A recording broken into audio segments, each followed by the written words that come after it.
आपका अपना channel India A1 news, जो रखे आपको A1।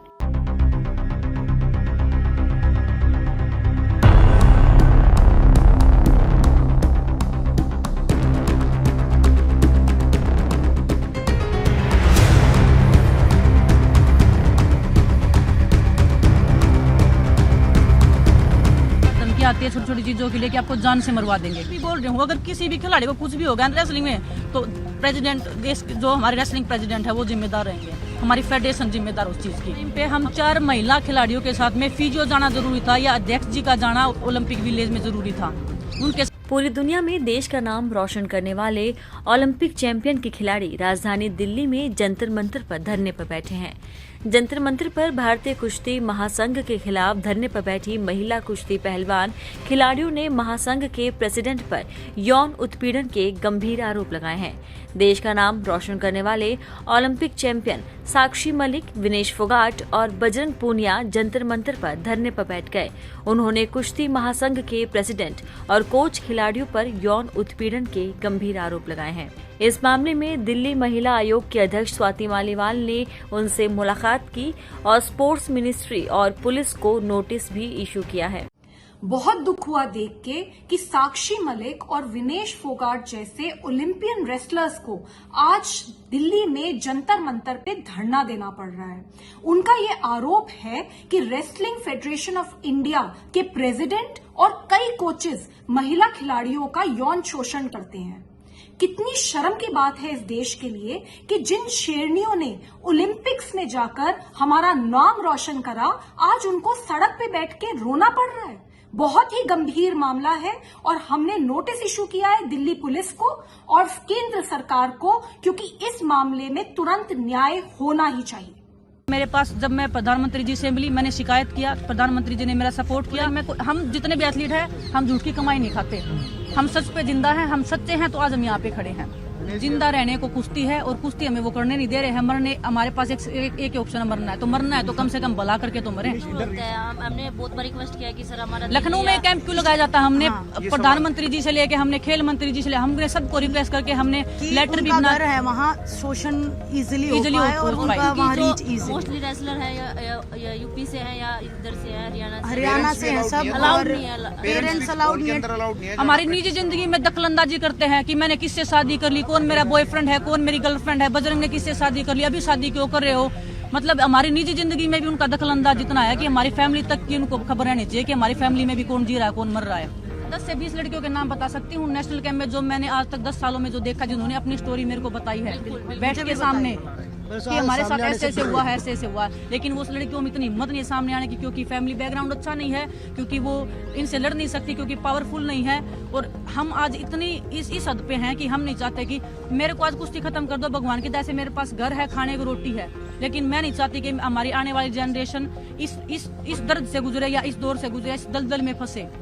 रेसलिंग को बचाने हम यहाँ पे आए हैं। सिर्फ हमारी मोटिवेशन है कि हमें लड़कियां, मैं लड़की हूँ, हमें क्या, हम तो 1-2 साल और कर लेंगे, ठीक, हम काफी सीनियर से, लेकिन हमारे आगे आने वाला भविष्य, हम अपनी कुश्ती को बचाने के लिए लड़ रहे हैं। हम अपने लिए नहीं लड़ रहे हैं, हम अपनी कुश्ती को बचाने के लिए लड़ रहे हैं, क्योंकि आप लोगों ने हमें बहुत प्यार दिया, देशवासियों ने खूब प्यार किया है और हमने हर जगह मेडल जीता है। भगवान करे हम 2024 है उसमें भी हम देश के लिए मेडल जीते, पर जो टॉर्चर चल रहा है खिलाड़ियों के ऊपर, उस हिसाब से मुझे नहीं लगता कि रेसलिंग में कुछ भी होने वाला आगे बढ़ा। और वो खेलना जरूरी है। अगर कोई बच्चा नहीं खेल पाता, क्योंकि सब अपने घर परिवार से इतना मतलब नहीं इन्वेस्ट कर सकते हैं, इतनी दूर टूर्नामेंट होते हैं, और जो नहीं खेलने जाता कोई इंजरी की तरफ बैन कर देते हैं। मैंने खुद देखा है फेडरेशन के बाहर छोटे छोटे बच्चे ऐसे बैठे हैं कि हमें माफी मिल जाए और हमें आगे खेलने का मौका मिले।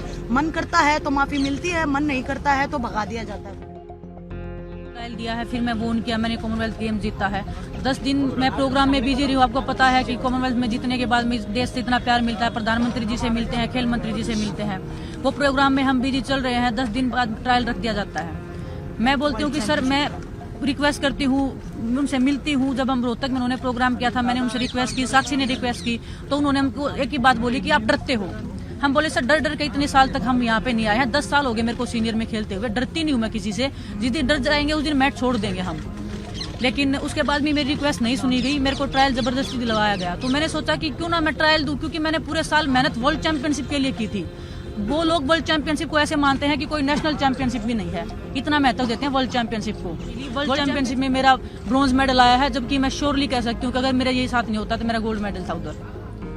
तो मैंने नेशनल के लिए मेडिकल लगाया है, तो बोलते हैं कि नहीं खेलोगे तो आपको नहीं खेलने दिया जाएगा। तो ये जबरदस्ती का मतलब बैन लगा देंगे, और सीधा मेरे पे तो इतना बार आता है कि इनडिसिप्लिन। क्यों हूँ मैं इनडिसिप्लिन? क्योंकि मैं बोलती हूँ, क्योंकि मैं आवाज उठाती हूँ। आप लोगों ने क्या कि टोक्यो के टाइम पे क्या हुआ था, मैं आवाज उठाती हूँ तो उनको पसंद नहीं आता है, वो सोचते हैं कि इनको कैसे रोका जाए। अंशु है इधर, सोनम है, ये ओलंपिक्स में मेरे साथ थे, इनसे पूछे क्या इनके मैं साथ रही नहीं हूँ। बजरंग भी उधर था, इन्होंने देखा था क्या मैं इनके साथ नहीं रही हूँ, क्या मैंने इनके साथ ट्रेनिंग नहीं किया। टोक्यो ओलंपिक्स के बाद मेरे को बिल्कुल देशद्रोही बना दिया था एक किस्म से फेडरेशन ने। अध्यक्ष जी ने मेरे को बोला कि खोटा सिक्का। आपको भी पता है कि हिंदुस्तान में एक लड़की को खोटा सिक्का बोलना मतलब क्या ही निकाल सकते हो उसका आप। और तुरंत बाद किसी फेडरेशन ने बोला क्या इंडिया में, तो देश के प्रधानमंत्री जी मेरे से मिले हैं, मेरे को एक सहानुभूति दे रहे हैं कि बेटा कोई बात नहीं, हिम्मत बढ़ा रहे हैं। एक वही बंदा 10 मिनट के बाद मैच हारने के बाद बोल रहा है कि ये तो हमारा खोटा सिक्का है। मेरी फैमिली को कैसा लगा होगा, मैं किस दौर से गुजरी थी उस टाइम पे। फेडरेशन ने मेरे को कितना मेंटल टॉर्चर किया था, मैं किसको बताऊं। जब मैंने वो आर्टिकल लिखा था, काफी लोगों ने बोला कि ये एक कवर अप करने के लिए, कवर अप नहीं था वो एक रियल स्टोरी थी एक एथलीट की। और हर एक एथलीट को पता है कि हम किस दौर से गुजर रहे हैं। इतना मेंटल टॉर्चर हुई थी कि मैं मरने तक स्टेज तक चली गई थी। मैं हर दिन खुदकुशी करने की सोच रही थी।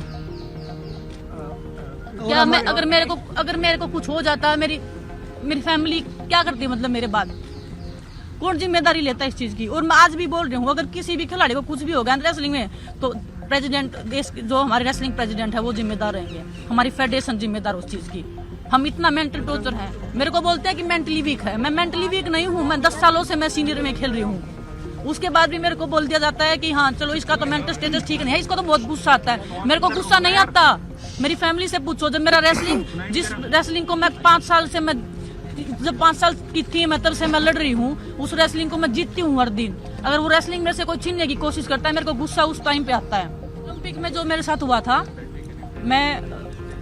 आप सबको पता है मैंने इसमें डाला था कि मेरे साथ क्या क्या हुआ था। मेरे साथ कोई फिजियो नहीं था। क्या उस टाइम पे हम 4 महिला खिलाड़ियों के साथ में फिजियो जाना जरूरी था, या अध्यक्ष जी का जाना ओलंपिक विलेज में जरूरी था? उनके साथ में जो हमारे विनोद जी सेक्रेटरी हैं उनका जाना जरूरी था, या मेरे साथ, या मेरी जो महिला जो 4 लड़कियां थी उनके साथ में कोई महिला फिजियो का होना जरूरी था? क्या किसी ने उनसे सवाल किया इस बारे में? मुझे दोषी ठहरा दिया गया। जब मैं वेट कम कर रही थी 2 दिन तक, कोई मुझे संभालने वाला नहीं था। मेरे मुंह में पानी की बूंद नहीं थी 2 दिन तक। ये लड़कियां हम आपस में रो रहे हैं कि ये मेरे को बोले कि दीदी क्या करें। मैं बोलूं बेटा मैं क्या करूं, ये लड़कियां जूनियर हैं, ये हमसे जवाब मांगते हैं कि दीदी क्या चल रहा है, ये आप लोग इतने सालों से कैसे सरवाइव करें। मैं बेटा सिस्टम के साथ मिल क्या लड़ाई करें, हिम्मत कहाँ से लाए। आज ये हिम्मत मिली है तो यहाँ आए हैं। देखिए आप सबको पता है, बहुत सारे जर्नलिस्ट जो स्पोर्ट्स को कवर करते हैं उनको पता है कि कितने पावरफुल वो हैं, कितने बार के वो MP हैं, पैसा उनके पास है, पावर में वो बैठे हैं, पावर पोजीशन पे बैठे हैं। तो हम एथलीट को मतलब यही कि वो पहली बात तो हमारे पास धमकी आती है छोटी छोटी चीजों के लिए कि आपको जान से मरवा देंगे। जान से बढ़ के तो कुछ नहीं देता है। ये उनके जो खास लोग हैं उनके फोन पे जब मतलब मैं नाम जब जरूरत होगी मैं नाम लूंगी, मैं ऐसे ओपन में नाम लूंगी तो मेरे लिए भी एक लीगली मेरे लिए भी वो हो जाएगा। लेकिन हाँ जब जरूरत होगी मैं नाम भी लूंगी। टोक्यो ओलंपिक्स के बाद में फेडरेशन के ही खास बंदे हैं। टोक्यो ओलंपिक्स के बाद में मेरे पास जब मैं प्रधानमंत्री जी से मिली, मैंने शिकायत किया, प्रधानमंत्री जी ने मेरा सपोर्ट किया। मेरे को 2 साल के लिए बैन कर रहे थे इनडिसिप्लिन में, जबकि मेरा कोई गलती नहीं था। अगर मेरा गलती था, मैंने सिंगलेट पहना था, वो भी क्या उस सिंगलेट पे विनेश नहीं लिखा था? क्या उस सिंगलेट पे तिरंगा नहीं था? क्या उस सिंगलेट पे इंडिया नहीं लिखा था? इतना जो हमारा किट होता है वो इतना 0 क्वालिटी का होता है कि हम उसको पहन के कंफर्टेबली फील नहीं करते, तो मैट पे क्या ही रेसलिंग करेंगे। और मेंटल कितना वो होता है कि अगर अच्छे से कॉस्ट्यूम नहीं पहन रहे, हमारी फैमिली देख रही है अच्छे से किट नहीं पहन रहे हैं, तो मैंने सिर्फ वो सोच के कि ओलंपिक्स में आई हूँ, मेरे माइंड में 1 भी % कहीं पे ये नहीं होना चाहिए कि ये हो रहा है, सिर्फ मेरा रेसलिंग पे फोकस होना चाहिए। इस करके मैंने वो कॉस्ट्यूम पहना था। वहीं इस मामले पर भारतीय कुश्ती महासंघ के अध्यक्ष और भारतीय जनता पार्टी के सांसद ब्रिजभूषण शरण सिंह ने इन आरोपों से इनकार किया है। नहीं हुआ, कोई यौन शोषण जैसा संगीन नहीं आरोप हुआ, क्यों लगाएगा? नहीं हुआ, नहीं हुआ, वो कह रहे थे मोदी जी को बताएं, बार वो नहीं हुआ। और सर एक या दो नहीं, कई रेसलर नहीं हुआ, नहीं हुआ। एक भी रेसलर खड़ा कर दो, एक भी रेसलर खड़ा कर दो। आपको क्या वजह लगती है? आपको क्या वजह लगती है? क्यों लगाया? आरोप लगाए गए हैं आपको क्यों क्या इसमें- वजह है? आपकी तरफ से क्या वजह है? देखिए, अभी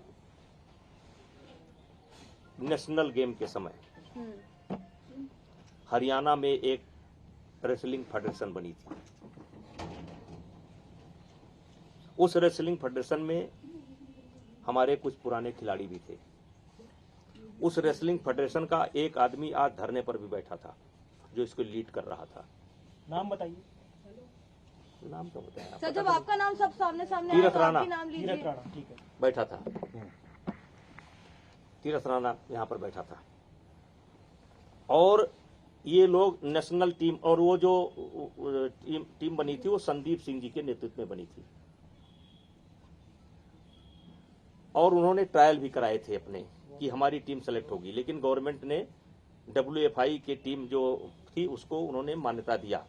और इसको लेकर के एक शिकायत मेरी पहले भी की जा चुकी है कि हम रेसलिंग फेडरेशन को, हरियाणा की रेसलिंग फेडरेशन को मान्यता दे दें। तो हमने कहा कि भाई हरियाणा की रेसलिंग फेडरेशन जो उन्होंने बनाया है और जो वो चाहते हैं कि मेरी टीम सेलेक्ट हो, तो उनको देश की रेसलिंग फेडरेशन बनाना चाहिए, हरियाणा की रेसलिंग फेडरेशन नहीं बनाना चाहिए। हरियाणा की रेसलिंग फेडरेशन नहीं बना, अंतोगत्ता सरकार ने रेसलिंग फेडरेशन जो टीम सेलेक्ट करती है उसको उन्होंने मान्यता दी। एक बड़ा कारण तो ये है, और इसमें किसी बहुत बड़े आदमी का हाथ भी है। आपको लगता है साजिश है? आपको लगता है साजिश है? हाँ, बहुत बड़ी साजिश है। कौन लोग हैं साजिश के पीछे? कोई उद्योगपति है सर, कौन है वो बड़ा आदमी? कोई उद्योगपति है। आपको लगता है रेसलर झूठ बोल रहे हैं? ये आप रेसलर झूठ बोल रहे हैं? आप कह रहे हैं रेसलर झूठ बोल रहे हैं? सर सवाल ये है, क्या आपकी जो रेसलिंग फेडरेशन की जो प्रीमियम लीग होती थी, ये उससे जुड़ा हुआ मैटर है? उससे पीछे जुड़े हुए देखिए, हाथ तो है। यही खिलाड़ी जो कल तक हमारी तारीफ करते नहीं थकते थे, आप किसी खिलाड़ी से पूछ लो, हरियाणा के गांव में जाकर के पूछ लो, खिलाड़ियों के माता पिता से पूछ लो।